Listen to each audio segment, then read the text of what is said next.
स्वागत है आपका हमारे यूट्यूब चैनल में। मैं देव प्रकाश इन्वेशन क्लासेस में आपका स्वागत करता हूं। हम लोग का जो क्लास है वो बहुत ही अच्छी तरह से चल रहा है अभी तक, और आप लोग भी पूरे वीडियो को पूरे एकदम तन मन से उसको देख रहे हैं। आप लाइक भी कर रहे हैं, वीडियो को शेयर भी कर रहे हैं और सब्सक्राइब भी कर रहे हैं। एक चीज़ की कमी अभी भी दिखाई दे रही है कि आप लोग कमेंट नहीं कर रहे हैं। तो प्लीज़ अगर आपको वीडियो अच्छा लगता हो तो कमेंट करना ना भूलें। और पिछले क्लास में हम लोगों ने पढ़ा था कि लवण के बारे में, लवण क्या होता है, लवण बनते कैसे हैं, लवणों का जो गुण होता है वो क्या होता है, ये सब बातें हम लोग पढ़ लिए थे। आज का जो चर्चा है पूरी तरह से आपका डिपेंड रहेगा कि जो लवण होते हैं वह लवणों का जो परिवार होता है वह क्या होता है। सबसे पहला टॉपिक आज का शुरू करते हैं हम लोग, लवणों का परिवार क्या होता है। तो ये लवणों का परिवार यानी फैमिली ऑफ साल्ट्स की बात अगर हम करते हैं तो समान धन आयनों या समान ऋण आयनों वाले लवणों को एक ही परिवार का कहा जाता है। ये आपकी परिभाषा हो जाएगी। परिभाषा से अगर आपको कोई भी चीज़ समझ में ना आता हो तो सीधे हम एग्जाम्पल पर चलते हैं। चलिए एग्जाम्पल देखते हैं। मान लिया कि हम दो लेते हैं यौगिक, एक ले रहे हैं सोडियम क्लोराइड। सोडियम क्लोराइड क्या है, ये भी क्या है, लवण है। और एक लेते हैं, मान लिया जाए सोडियम सल्फेट। Sodium sulphate. तो अब यहाँ पर देखना है कि जो सोडियम क्लोराइड होता है, सोडियम क्लोराइड का जो फार्मूला होता है वो NaCl होता है, और जो सोडियम सल्फेट होता है इसका फार्मूला होता है Na2SO4। हो गया। जो सोडियम क्लोराइड है यह क्या है आपका, देखेंगे इसमें यह आपका Na+Cl-, दो आयनों से बना है। इसको देखेंगे ये भी आपका बना है Na+SO4-। लेकिन इसमें एक सोडियम आयन होता है, एक सल्फेट आयन होता है। सोडियम क्लोराइड में एक सोडियम आयन होता है, एक आपका क्लोरीन आयन होता है। तो अब देखिए इन दोनों चीज़ों में जो कॉमन बात है वो कॉमन बात क्या है। सबसे जो कॉमन बात है इन दोनों में कि यहाँ भी आपका सोडियम है, सोडियम Na+ है, और यहाँ भी क्या आपका Na+ है। तो जो Na+ हम लिखे हैं यह क्या है आपका, एक धन आयन है, धन आयन है। और यह भी क्या है, सोडियम प्लस क्या है, एक धन है। और दोनों कैसे आयन है, समान। ऐसा नहीं है कि एक आपका पोटेशियम है तो एक आपका सोडियम है, दोनों क्या है, सेम चीज़ है। अब आप कह सकते हैं कि यहाँ पर जो सोडियम क्लोराइड है और जो सोडियम सल्फेट है दोनों एक ही परिवार के हैं, और वह जो परिवार होगा वह क्या होगा, सोडियम लवण का एक परिवार होगा। ठीक ना। हमने जो यहाँ पर कंक्लूजन निकाला या निष्कर्ष निकाला वह हमने देखा कि जो इसका धन आयन है ये दोनों क्या है, समान है और एक ही है। लेकिन इसका जो निगेटिव आयन है, देखिए एक में क्लोरीन आयन है, एक में सल्फेट आयन है, दोनों के डिफरेंट है। लेकिन परिभाषा आपसे कहता है कि अगर आपके पास समान धन आयन है या फिर समान ऋण आयन है तो वैसे लवणों को आप क्या बोलिएगा कि वे एक ही परिवार से बिलोंग करते हैं या एक ही परिवार के हैं। नीचे आप लिख सकते हैं, यहाँ से लिखिएगा सोडियम क्लोराइड, सोडियम क्लोराइड तथा सोडियम सल्फेट में समान धन आयन Na+ है, इसलिए यह दोनों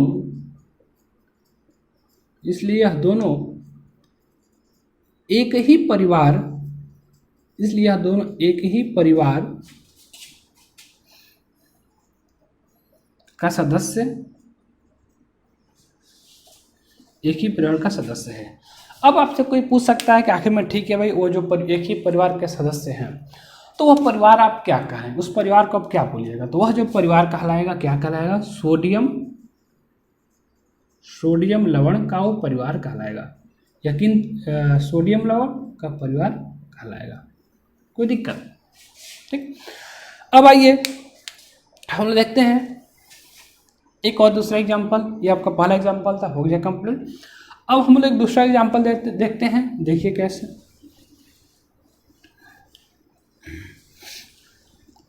चलिए, मान लिया कि एग्जाम्पल नंबर 2 में एक है आपका NaCl। NaCl क्या आपका सोडियम क्लोराइड हो गया, आपका सोडियम क्लोराइड हो गया। और एक हम और कंपाउंड लेते हैं, जैसे कि पोटेशियम क्लोराइड ले लेते हैं। Potassium chloride. तो पोटेशियम क्लोराइड का जो सूत्र होता है वो हो जाएगा आपका KCl हो जाएगा। अब देखिए, अगर यहाँ पर NaCl सोडियम क्लोराइड है, यह जब आयंस में टूटेगा तो Na+ बनेगा और Cl- बनेगा। और पोटेशियम क्लोराइड जब होगा ये आपका K+ में और Cl- में ये आपका टूटेगा। तो अब यहाँ पर ध्यान देने वाली बात यह है कि यहाँ पर जो इसका धन आयन है, देखिए क्या है, सोडियम आयन Na+ है, और यहाँ पर जो धन आयन है क्या है आपका K+, यानी कि पोटेशियम आयन है।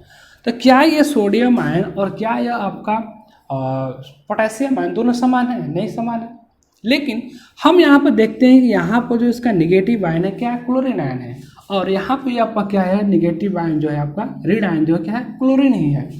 तो यहाँ पर क्या बात देखने को मिल रही है कि यहाँ पर धन आयन समान नहीं है, लेकिन यहाँ पर आपका जो ऋण आयन है इन दोनों कंपाउंड का वो आपका क्या है, समान है। तो आप क्या कह सकते हैं कि सोडियम क्लोराइड और पोटेशियम क्लोराइड दोनों क्या है, एक ही परिवार का सदस्य हैं, और वह जो परिवार होगा कौन सा परिवार होगा, वह क्लोराइड लवण का परिवार होगा। ठीक ना।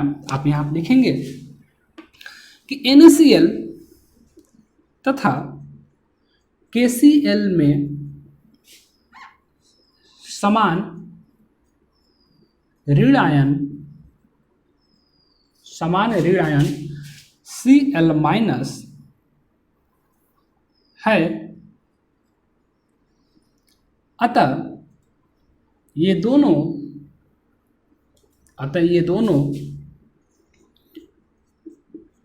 क्लोराइड लवण परिवार के सदस्य होंगे। ये दोनों किस परिवार के सदस्य होंगे? ये दोनों क्लोराइड लवण परिवार के सदस्य होंगे। ठीक ना। तो यहाँ से आपको ये समझ में आ गया कि जो लवणों का परिवार होता है वो कैसे डिसाइड किया जाता है कि कौन सा लवण किस परिवार का है। ठीक, तो वो आधार क्या रहेगा आपका, धन आयन के आधार पर देख सकते हैं, या फिर आप ऋण आयन के आधार पर भी ये डिसाइड कर सकते हैं कि कोई भी लवण आपका अगर 2 है, 3 है, 4 है तो किस परिवार का वो सदस्य है। चलिए, अब हम लोग चर्चा करते हैं कि एक NCERT में आप क्वेश्चन है, देखिएगा NCERT में क्वेश्चन आपका, और मैं आपका पेज नंबर बता देता हूँ NCERT का, आप देख लीजिएगा। NCERT का पेज नंबर जो है आप निकालिएगा कॉपी में, किताब में अपने 31। NCERT पेज नंबर 31 निकाल लीजिए, किताब लीजिए NCERT का।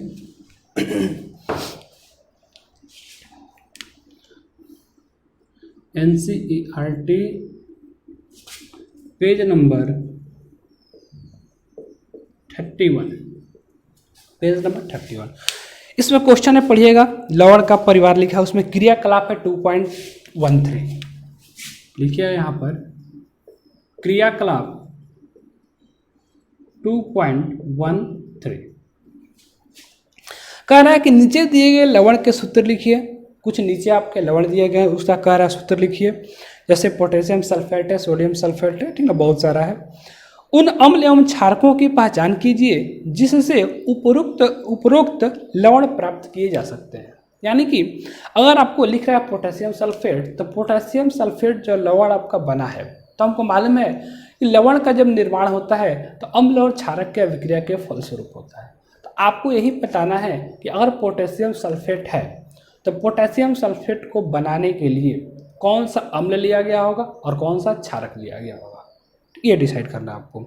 फिर कह रहा है नीचे में पढ़िएगा, समान धन या ऋण मूलक वाले लवणों को एक ही परिवार का कहा जाता है, जो कि हमने ऊपर एग्जाम्पल में पहले ही देख लिया है। तब आइए क्वेश्चन करते हैं। सबसे पहला आपका पॉइंट है, इसमें हम इसको 3 टर्म में करेंगे। जैसे यहाँ पर आपका जो क्वेश्चन हो जाएगा उसका फिर सूत्र देखेंगे, और सूत्र के बाद देखेंगे कि वो कौन कौन से क्षारक एवं अम्ल, क्षारक एवं अम्ल की चर्चा होगी उसके बाद। और यहाँ पर आपका हो जाएगा जो क्वेश्चन में दिया गया है उसका रासायनिक सूत्र, रासायनिक नाम। ठीक है, तो सबसे पहला क्वेश्चन आपका दिया गया है, देख लीजिए, पोटेशियम सल्फेट। Potassium sulphate. तो पोटेशियम सल्फेट जो होता है, पोटेशियम सल्फेट का जब फार्मूला आप लिखिएगा तो हो जाएगा K2SO4। पोटेशियम सल्फेट का K2SO4। और यहाँ पर आप थोड़ा सा ध्यान दीजिएगा कि आप क्या समझना है।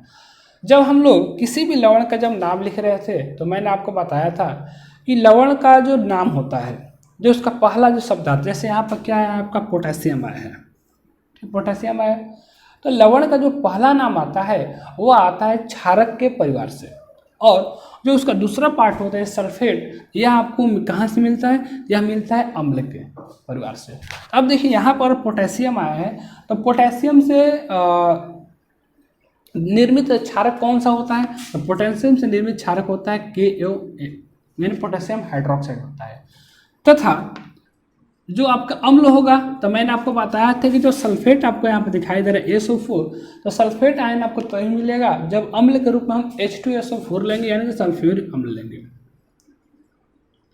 तो आपसे क्वेश्चन में ये पूछ रहा था कि जो भी उसका रासायनिक नाम दिया गया उसका आप सूत्र लिख दो पहले, फिर कौन कौन से क्षारक और कौन कौन से अम्ल के बीच अभिक्रिया होगी तो आपका ये लवण बनेगा, इसके बारे में चर्चा करना है। ठीक है, दूसरा क्वेश्चन देखिएगा है आपका सोडियम सल्फेट। दूसरा क्वेश्चन सोडियम सल्फेट। तो सोडियम सल्फेट का जो सूत्र होता है आपका हो जाएगा Na2SO4। अब देखो यहाँ पर सबसे पहले आ रहा है सोडियम, तो सोडियम जो आया है कहीं ना कहीं क्षारक के परिवार से मिला होगा हमको पहला इसका। तो सोडियम के लिए हम लिख सकते हैं कि NaOH यानी सोडियम हाइड्रोक्साइड बना होगा, तथा एवं सल्फेट कहाँ से मिलेगा आपको? कि H2SO4 से आपका सल्फेट प्राप्त होता है, यानी सल्फ्यूरिक अम्ल से हमको मिलता है। 2 क्वेश्चन हो गया आपका। क्वेश्चन नंबर 3 देखिएगा, तो लिखा गया है आपका कैल्शियम सल्फेट। Calcium sulphate. अब देखिए कैल्शियम सल्फेट का सबसे पहले आप सूत्र लिखिए, कैल्शियम सल्फेट। तो कैल्शियम का भी वैलेंसी 2 होता है, सल्फेट का भी 2 होता है, तो CaSO4 कैल्शियम सल्फेट। अब देखिए यहाँ पर कैल्शियम जो आया होगा कहाँ से मिला होगा? क्षारक से मिला होगा, तो यहाँ से लिख सकते हैं कैल्शियम हाइड्रोक्साइड, तथा SO4 कहाँ से आएगा आपका? H2SO4 से आएगा। एक चीज़ मैं आपको बता दूं, अगर आपको ये प्रॉब्लम हो रहा है कि जो क्षारक है, हम पोटेशियम यहाँ पर इसका क्षारक लिख लिए पोटेशियम हाइड्रोक्साइड, ये कहाँ से लिख रहे हैं? तो आप पीछे का वीडियो देखिएगा, उसमें मैंने आपको बताया है कि किसी भी लवण का जब हम नाम लिखते हैं तो नाम का जो पहला शब्द आता है वह क्षारक से लिया जाता है, और दूसरा शब्द आता है वो आपका अम्ल से लिया जाता है। तो उसी के आधार पर मैं ये डिसाइड कर पा रहा हूँ कि कौन सा अम्ल होगा, कौन सा क्षारक होगा यहाँ पर। ओके, चलिए आगे चलते हैं। क्वेश्चन नंबर 4 है आपका। इसके बाद 4 नंबर क्वेश्चन है magnesium sulphate. Magnesium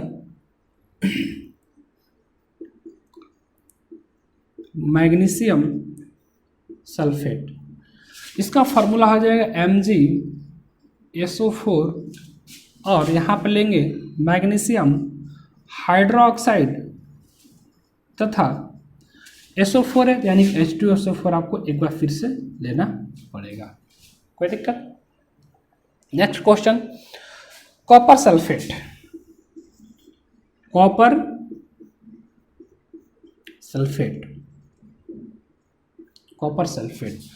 copper sulphate का फॉर्मूला CuSO4, कॉपर सल्फेट आपका हो जाएगा CuSO4, यहाँ पे बनेगा आपका CuOH का होल ट्वाइस तथा H2SO4,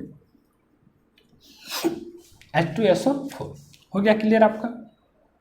अब एक चीज़ बताइएगा यहाँ पर, अगर आपको मैं एक क्वेश्चन पूछता हूँ कि आखिर में बताइए, जितने भी ये 5 क्वेश्चन अभी आपके बने हैं यहाँ पर और इसमें बाकी है, ठीक ना, लेकिन इतने की चर्चा करते हैं। यहाँ पर आपका जो पोटेशियम सल्फेट है, सोडियम सल्फेट है, कैल्शियम सल्फेट है, मैग्नीशियम सल्फेट है, कॉपर सल्फेट है, यानी कि 5 लवणों की यहाँ पर चर्चा हुई है। ये जो पाँचों लवण हैं, ये इनका जो परिवार होगा, ये किस परिवार से बिलोंग करेंगे, इनकी फैमिली का नाम बताइए क्या होगा। ये जो पाँचों लवण हैं, इनकी फैमिली का आप नाम बताओ क्या हो सकता है, सोच लीजिए। और देखिए यहाँ पर देखिएगा, फैमिली का नाम अगर पूछ रहे हैं आपसे, तो फैमिली का जो नाम हम देते हैं, तो फैमिली के नामकरण के लिए देखा जाता है कि समान धन मूलक क्या है उसमें, या फिर समान ऋण मूलक क्या है।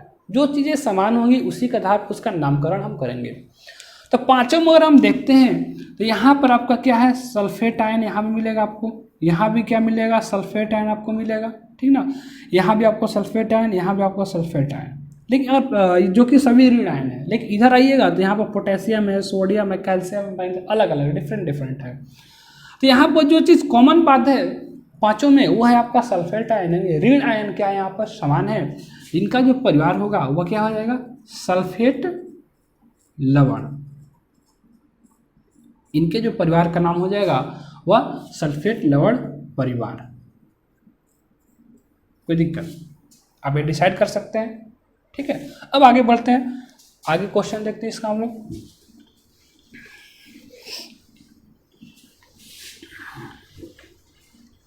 चलिए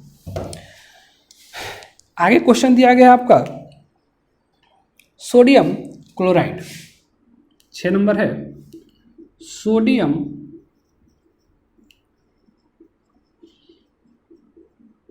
क्लोराइड। सोडियम क्लोराइड का सूत्र हो जाएगा NaCl, ठीक। अब देखिए सोडियम जो आएगा पहले आएगा वह क्षारक से लिया जाएगा, उसको यहाँ से हो जाएगा NaOH तथा Cl। क्लोरीन कहाँ से मिलेगा, तो क्लोरीन के लिए जो अम्ल हम अगर लेते हैं तो यहाँ पर आपको हो जाएगा हाइड्रोक्लोरिक अम्ल। कोई problem. 7 number question, sodium chloride के बाद है आपका sodium nitrate, sodium nitrate, sodium nitrate यानी कि NaNO3, सोडियम नाइट्रेट NaNO3। यहाँ पर सोडियम है तो यहाँ पर क्या हो जाएगा, NaOH हो जाएगा तथा नाइट्रेट है तो नाइट्रेट आयन आपको मिलता है HNO3, यानी कि जब हम नाइट्रिक अम्ल का प्रयोग करते हैं तब। HNO3 क्या आपका नाइट्रिक अम्ल है ये, ठीक ना। 8 नंबर है आपका क्वेश्चन में sodium carbonate, sodium carbonate, sodium carbonate यानी कि सोडियम कार्बोनेट Na2CO3 हो जाएगा। यहाँ पर सोडियम आया है तो सोडियम के लिए हम क्या लेंगे, पहले क्षारक लेंगे, तो सोडियम के लिए क्षारक क्या हो जाएगा आपका NaOH हो जाएगा तथा कार्बोनेट हमको कहाँ से प्राप्त होगा, तो आपको कार्बोनेट प्राप्त होता है कार्बोनिक अम्ल से, यानी कि H2CO3 कार्बोनिक अम्ल आपका ये हो जाएगा। आगे है आपका नेक्स्ट क्वेश्चन है ammonium chloride, ammonium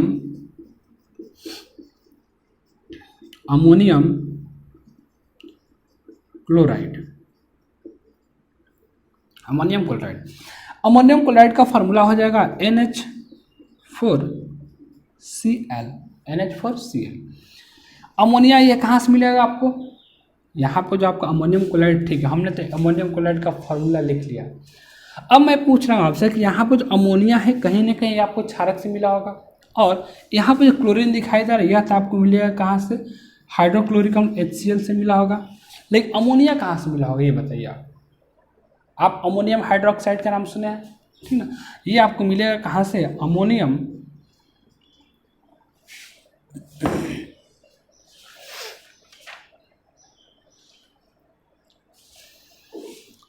ammonium hydroxide, NH4OH, NH4Cl आपका अमोनियम क्लोराइड और हो जाएगा।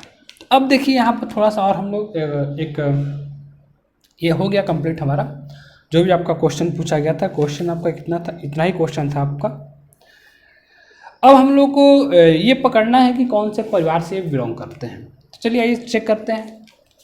सबसे पहला चीज़ कि इसमें देखिए कॉमन बात क्या है, यहाँ पर Na+ मिलेगा आपको और यहाँ पर Cl- मिलेगा। यहाँ भी Na+ है आपको, यहाँ पर NO3- है आपका, यहाँ भी क्या है आपका Na+ है और CO3 2- है। तो अगर हम देखते हैं sodium chloride, sodium nitrate, sodium carbonate, इन तीनों में अगर देखते हैं तो सबसे जो कॉमन चीज़ है कि दोनों में समान धन आयन है और वो धन आयन क्या है आपका सोडियम आयन है। तो आप कह सकते हो कि जो ये तीन है 6, 7, 8 ये आपका किस परिवार से बिलोंग करेगा, यह बिलोंग करेगा आपका सोडियम लवण के परिवार से। यह कहलाएगा आपका सोडियम लवण का परिवार, 3 ठो। और आखिरी क्या है आपका, ये देखिए आपका अलग है, ये जो आपका अमोनियम क्लोराइड है ये आपका अलग किया गया है, जिसको आप क्लोराइड लवण भी हम लोग कह सकते हैं। ठीक है, ये आपका ये जो क्रियाकलाप था 2.13 आपका पूरा का पूरा कंप्लीट होता है। यहाँ से अगर क्वेश्चन कभी पूछना होगा तो आपसे क्वेश्चन पूछ सकता है, आपको लवण का नाम देगा और पूछेगा, बोलेगा कि बताइए यह जो लवण है वह किन किन अम्लों या क्षारकों के मिलने से बनेगा। ठीक है, अब हम लोग चलते हैं आगे बढ़ेंगे। हेडिंग बनाइएगा, लवण विलयनों के पीएच। लवण विलयनों के पीएच मान, लवण विलयनों के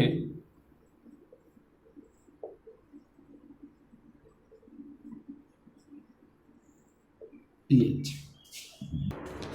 चलिए, तो अब हम लोग चर्चा करते हैं कि लवण विलयनों के पीएच मान क्या होते हैं, उनका पीएच प्रकृति क्या होती है, जो कुछ भी है। देखिए, नॉर्मली अगर हम जानते हैं कुछ, तो जो लवण का जो निर्माण होता है, तो लवण का जो निर्माण होता है एक अम्ल और क्षारक के अभिक्रिया के फलस्वरूप होता है।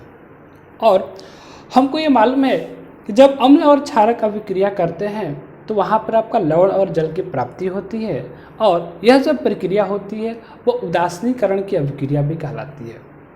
उदासीनीकरण अभिक्रिया कहने का मतलब यह हो जाता है कि इस अभिक्रिया के फलस्वरूप अम्ल अपनी प्रकृति को खो देगा, क्षार अपनी प्रकृति को खो देगा। यानी अब वो जो विलयन आपका तैयार होने जा रहा है या तैयार होता है वह उदासीन होना चाहिए। ठीक, ये हमारा कंसेप्ट ऐसा होना चाहिए। लेकिन जब ये चेक किया गया तो देखा गया कि कई सारे ऐसे लवण हैं जिनका जलीय विलयन उदासीन होता है, लेकिन कुछ ऐसे भी लवण मिले कि जिनके जलीय विलयन अम्लीय तथा कुछ के क्षारीय प्रकृति दिखाते हैं। तो अब हमको ये पता करना है कि आखिर में कौन सा लवण होगा जो कि उदासीन होगा, कौन सा लवण का जलीय विलयन क्षारीय होगा और कौन सा लवण का जलीय विलयन अम्लीय होगा, ये कैसे हम पता करेंगे। ठीक है, चलिए पता करते हैं। सबसे पहला चीज, अगर हम बात करते हैं पहला पॉइंट, तो प्रबल अम्ल और प्रबल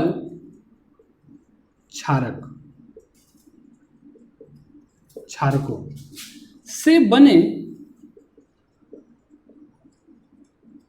लवणों के जलीय विलयन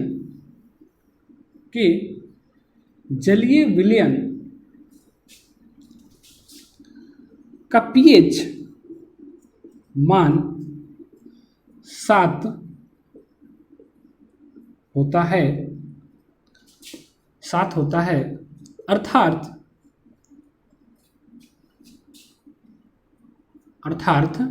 उदासीन होता है।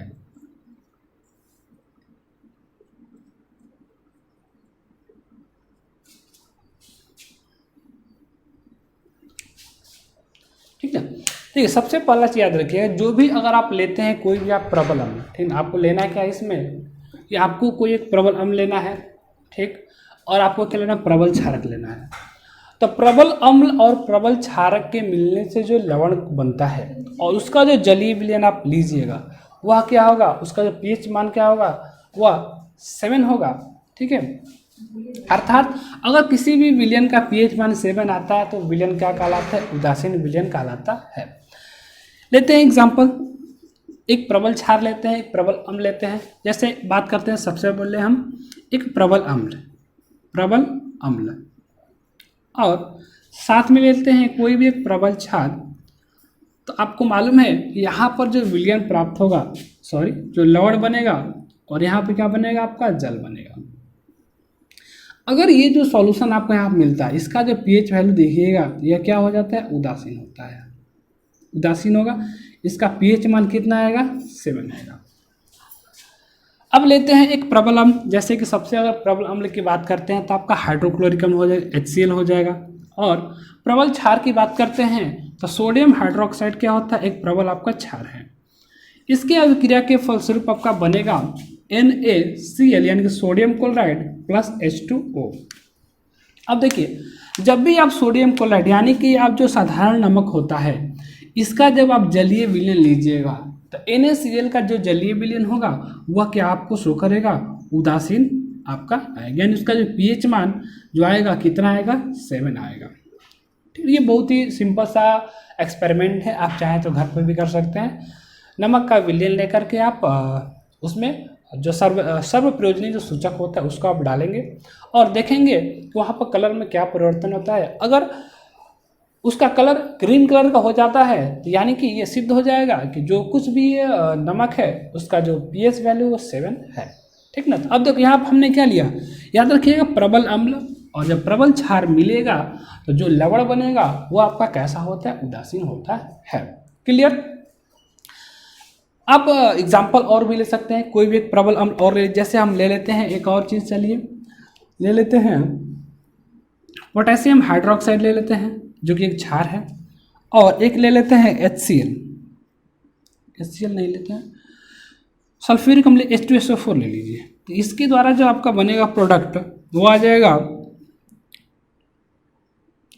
पोटेशियम सल्फेट, पोटेशियम K2SO4, और साथ में बनेगा आपका जल। तो यहाँ पर जो आपका पोटेशियम सल्फेट जो निर्मित हुआ, इस पोटेशियम सल्फेट का अगर आप जलीय विलयन लीजिएगा तो इस पोटेशियम सल्फेट का जो जलीय विलयन होगा उसका जो पीएच मान होगा वो देखिएगा कितना आएगा, तो वो आएगा आपका 7। ठीक ना। तो एक चीज़ याद रख लीजिएगा, अगर प्रबल अम्ल और प्रबल क्षार होगा तो उसके द्वारा जो लवण बनेगा तो वह कैसा होगा, उदासीन होगा, उसका जलीय विलयन क्या होगा, उदासीन होगा। क्लियर। ठीक है। अब आ जाते हैं सेकंड नंबर।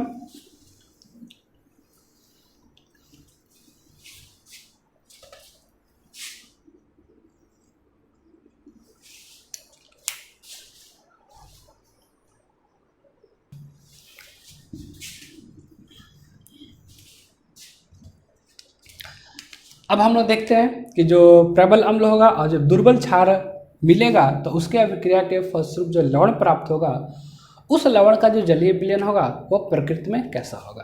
तो याद रखिएगा, अगर प्रबल अम्ल एवं दुर्बल क्षारक, प्रबल अम्लों एवं दुर्बल क्षारकों के अभिक्रिया के फलस्वरूप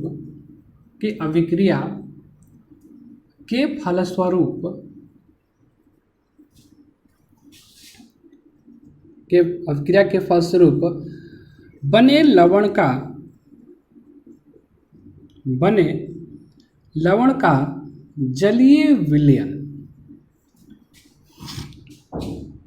जलीय विलयन। अब यहाँ पर थोड़ा सा रुक जाइए, पहले हम समझ लेते हैं, फिर उस आगे का जो भी पॉइंट है उसको लिख लेंगे। अब ऐसे सोचिए, अगर प्रबल अम्ल है और दुर्बल क्षार है तो दोनों में मजबूत कौन है, अम्ल मजबूत है आपका। तो इसके द्वारा जो लवण बनता है, यानी जो लवण होगा उसका जब जलीय विलयन लीजिएगा तो उसकी जो प्रकृति हो कैसी हो जाएगी, अम्लीय हो जाएगी। ठीक ना।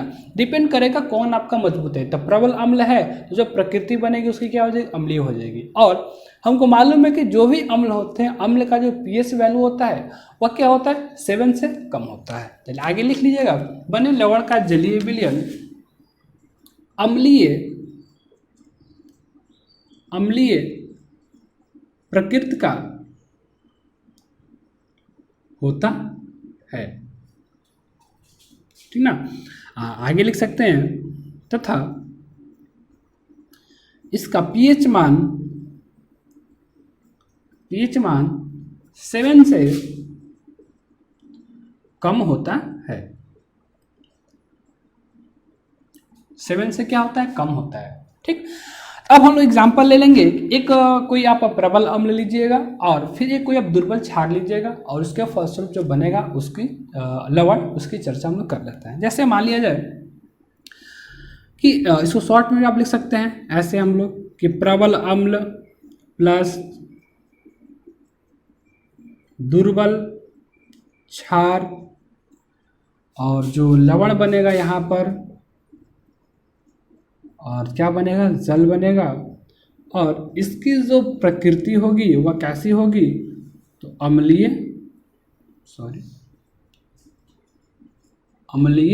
होगी, ठीक है।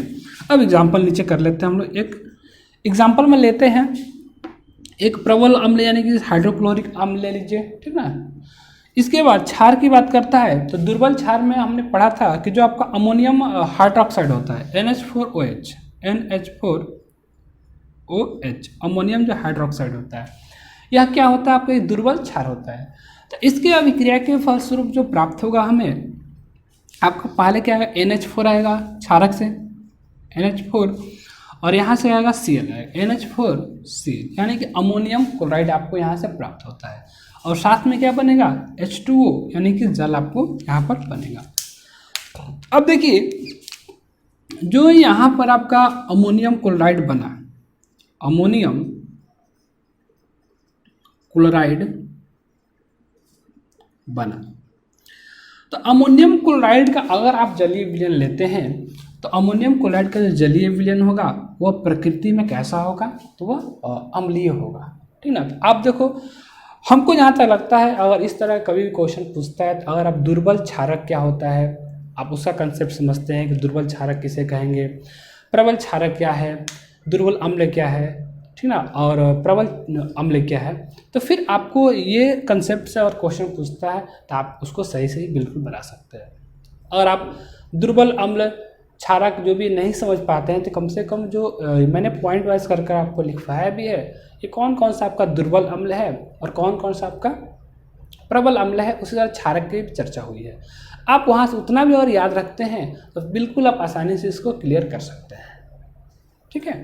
तो अब आप नीचे लिख सकते हो क्या कि अमोनियम क्लोराइड का जो जलीय विलयन होगा और उसकी प्रकृति कैसी हो जाएगी, तो अम्लीय हो जाएगी। लिख लीजिए नीचे नोट करके, अमोनियम क्लोराइड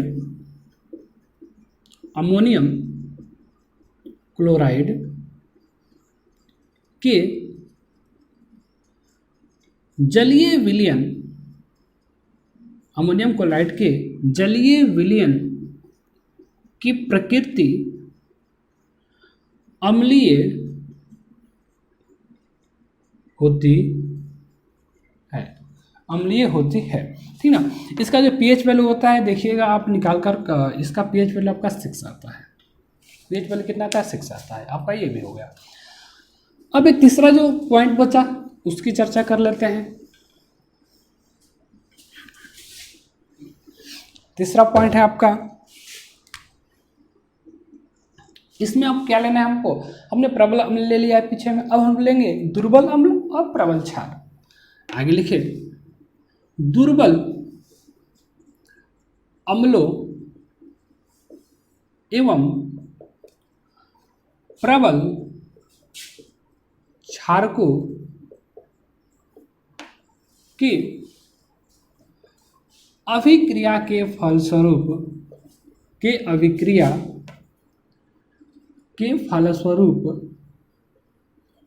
फलस्वरूप बने लवण बने लवण के जलीय विलयन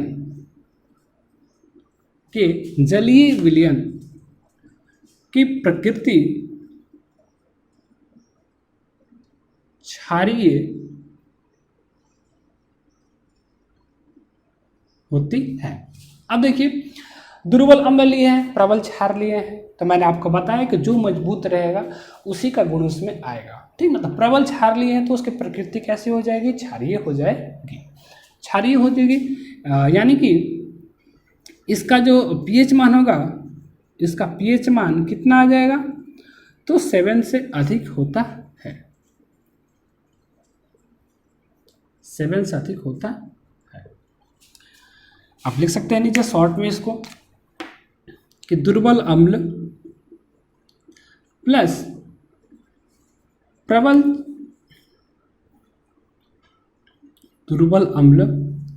प्लस प्रबल क्षारक और बनेगा आपका यहाँ पर लवण और जल, और यह जो लवण होगा, इस लवण का जब जलीय विलयन आप लीजिएगा तो प्रकृति में कैसा होगा, क्षारीय प्रकृति का होगा, ठीक है। इसको रटना नहीं है, आपको मैंने बता दिया। अगर दोनों आपका प्रबल है तो कोई प्रॉब्लम नहीं, उदासीन हो जाएगा, ठीक ना। और दोनों दुर्बल है तब भी उदासीन हो जाएगा। अगर एक प्रबल है एक दुर्बल है तो जो प्रबल होगा उसके अकॉर्डिंग उसका प्रॉपर्टीज आ जाएगा, ठीक है। एग्जाम्पल ले लेते हैं इसका हम लोग एक ठो एग्जाम्पल लीजिए। अब आपको क्या लेना है, कोई दुर्बल अम्ल लेना है, ठीक ना। दुर्बल अम्ल की अगर बात करते हैं तो आप खुद से बताइए कि एक ऐसा अम्ल बताइए जो कि दुर्बल होता है, उसका नाम बताइए, दुर्बल अम्ल। थोड़ा सोचिए तो। अब दुर्बल अम्ल अगर आपसे कोई पूछ देता है तो दुर्बल अम्ल आपका क्या हो जाएगा। मैंने आपको बताया था कि जो प्राकृतिक अम्ल जितने भी होते हैं, सभी प्राकृतिक अम्ल क्या होते हैं, दुर्बल होते हैं, और उसको हम लोग खा भी सकते हैं। तो प्राकृतिक अम्ल कम से कम आप याद रखिए कि प्राकृतिक अम्ल कौन कौन सा होता है। तो प्राकृतिक अम्ल की अगर चर्चा करेंगे तो सबसे पहले प्राकृतिक अम्ल क्या याद आता है आपको, एसिटिक अम्ल, जिसको जो कि सामान्यतः सिरका में पाया जाता है, ठीक ना। सिट्रिक एसिड आपका होता है जो कि नींबू के रस में पाया जाता है। ये सब प्राकृतिक अम्ल। अगर आप एसिटिक अम्ल भी लेते हैं तो उसके फलस्वरूप आप देख लेते हैं, चलिए मान एसिटिक अम्ल CH3COOH, यही होगा, सही है। अब हम लेते हैं कोई एक प्रबल क्षारक। तो प्रबल क्षारक आपका सबसे स्ट्रॉन्ग लेना है तो सोडियम हाइड्रोक्साइड आपका सबसे स्ट्रॉन्ग है, ठीक ना, प्रबल क्षारक। तो यहाँ पे जब अभिक्रिया होगी तो आपका क्या बनेगा, सोडियम, अभिक्रिया के फलस्वरूप बनेगा सोडियम एसीटेट, यानी कि CH3COONA, सही है, गलत है। और साथ में बनेगा आपका H2O, एक सोडियम एसीटेट बनेगा और एक बनेगा आपका जल। अब देखिए यहाँ पर जो सोडियम, यहाँ पर जो सोडियम एसीटेट लवण है आपका, ये जो आपका सोडियम एसीटेट लवण है, इसका जब आप जलीय विलयन लोगे तो इसका जलीय विलयन आएगा वो प्रकृति में कैसा आएगा, तो क्षारीय आएगा, ठीक है। तो आपका यहाँ पर लवण विलयन का जो पीएच होते हैं वो आपका खत्म हो जाता है। हम लोग अगले क्लास में हम लोग चर्चा करेंगे, लवण से रसायन तक चलेंगे, जो साधारण नमक है वहाँ से फिर देखेंगे आगे क्या क्या चीज़ें बनती है, उसका क्या क्या यूज होता है। अगर आपको हमारा वीडियो अच्छा लगा हो तो प्लीज़ इसे लाइक करें, शेयर करें और हमारे चैनल को सब्सक्राइब करें और घंटी बजाना न भूलें।